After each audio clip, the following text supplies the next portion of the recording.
Listen up because what I'm about to tell you will completely change how you think about building muscle. Most people spend years in the gym making zero progress because they don't understand this one fundamental concept.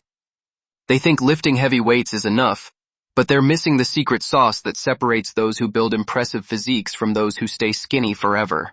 The word hypertrophy sounds complicated, but it's actually the simplest concept in fitness once you understand it. Hypertrophy is literally just your muscle fibers getting bigger. Think of it like inflating a balloon, except instead of air, you're pumping your muscles full of protein and growth factors. But here's where it gets interesting and where most people mess everything up. Your muscles don't actually grow during your workout. I know that sounds crazy because you feel the pump and see your muscles looking bigger in the mirror after lifting, but that's just temporary blood flow. The real magic happens during recovery when your body repairs the microscopic damage you created during training. This is when your muscles actually get larger and stronger. But before we dive deeper, you need to understand there are actually 3 different types of hypertrophy, and knowing which one you're targeting can literally double your results. The first type is myofibrillar hypertrophy, which is when the actual contractile proteins in your muscle fibers increase. This gives you real, permanent size and strength gains. The second type is sarcoplasmic hypertrophy, where your muscles store more fluid and glycogen, making them look bigger but not necessarily stronger. The third type is hyperplasia, which is when you actually create new muscle fibers, though this is still debated in the scientific community. Now here's where most people go wrong. They think you need to lift the heaviest weight possible to trigger hypertrophy, but research shows that's not the case at all. Studies have proven that you can build muscle effectively with weights as light as 30% of your 1-rep max, as long as you train close to failure. This completely revolutionizes how you should approach your workouts. The key factor isn't the weight on the bar, it's something called mechanical tension. When you lift a weight, your muscles have to generate force to move that resistance.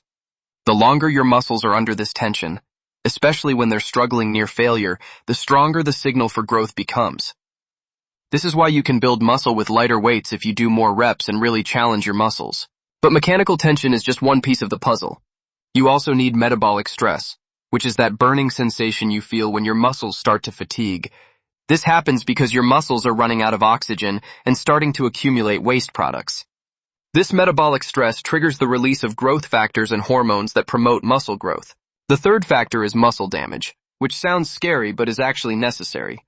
When you lift weights, you create microscopic tears in your muscle fibers. Your body then repairs these tears by building the muscle back bigger and stronger than before. This is why progressive overload is so important. You need to gradually increase the challenge to keep creating this adaptive stress. Here's a game-changing insight that most trainers won't tell you. The rep range you choose dramatically affects which type of hypertrophy you'll experience. If you're lifting heavy weights for 1 to 5 reps, you're primarily targeting myofibrillar hypertrophy, building dense, strong muscle. If you're using moderate weights for 8 to 15 reps, you're getting a combination of both types. But if you're doing higher reps with lighter weights, you're mainly getting sarcoplasmic hypertrophy. Neither approach is wrong, but understanding this allows you to customize your training based on your goals. Want to look bigger for the beach? Focus more on sarcoplasmic hypertrophy with higher rep training. Want to build serious strength and dense muscle? Emphasize myofibrillar hypertrophy with heavier loads.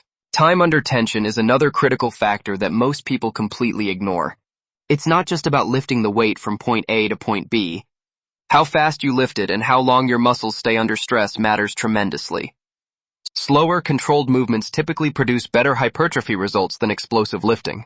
The eccentric portion of each rep, where you're lowering the weight, is particularly important for muscle growth. Your muscles can handle about 40% more weight during the eccentric phase, and this is where a lot of the muscle damage that triggers growth occurs. This is why focusing on slow, controlled negatives can accelerate your results. Frequency is another variable that can make or break your progress. Training each muscle group only once per week is outdated thinking. Research clearly shows that hitting each muscle group 2 to 3 times per week produces superior hypertrophy results. This allows you to accumulate more total training volume while still allowing adequate recovery. Volume is perhaps the most important factor for hypertrophy. Studies consistently show a dose-response relationship between training volume and muscle growth. More volume generally equals more growth, up to a point where you exceed your recovery capacity. Most people aren't doing nearly enough volume to maximize their results. But here's the crucial part that ties everything together. None of this matters if you're not eating enough protein or getting adequate sleep. Muscle growth happens during recovery, not during training. You need sufficient protein to provide the building blocks for new muscle tissue, and you need quality sleep for optimal hormone production and recovery. Your body is basically a construction site, and hypertrophy is the construction project. You can have the best blueprint and the most skilled workers, but without enough raw materials and adequate rest, the project will never be completed. This is why nutrition and recovery are just as important as your training program. The bottom line is that building muscle faster isn't about finding some magical workout routine or secret supplement. It's about understanding these fundamental principles of hypertrophy and applying them consistently over time. Focus on progressive overload, adequate volume, proper nutrition, and sufficient recovery, and your muscles will have no choice but to grow.